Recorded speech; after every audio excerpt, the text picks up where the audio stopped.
Hey everybody, Brian Samson here, host of the Nearshore Cafe Podcast. We are just winding down season 2. We're very happy to have gotten through 2 full seasons of episodes. Don't worry, there's a lot more to come, but I wanted to give a recap on some of the really exciting things that we learned and some amazing guests that we had on season 2. We kicked it off with a lot of focus on the real cost. What do non-technical people make? What do software developers make? What's it like to do business in Nicaragua and all throughout Latin America? What are the real costs for the labor, the hardware? We keep it real.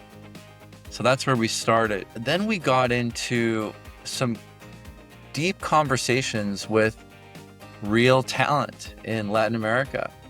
We spoke to Mario, Salesforce team leader. We talked about how to organize and manage and lead in Mexico. We spoke with Genesis, a veteran QA engineer, and she talked about what it's like to work for a US company, providing her QA services.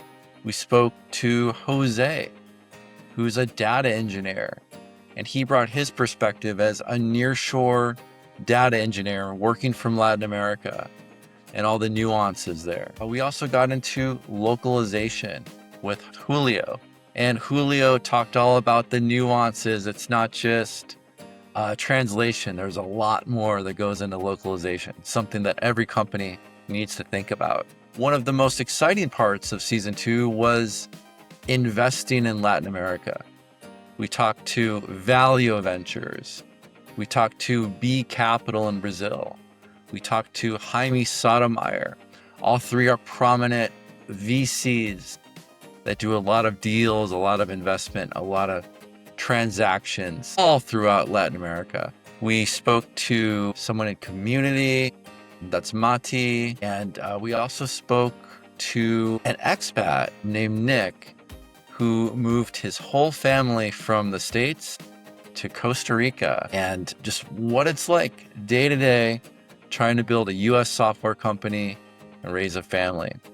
We covered so much ground, and I really appreciate you listening and supporting the Nearshore Cafe Podcast Season 2. Thank you.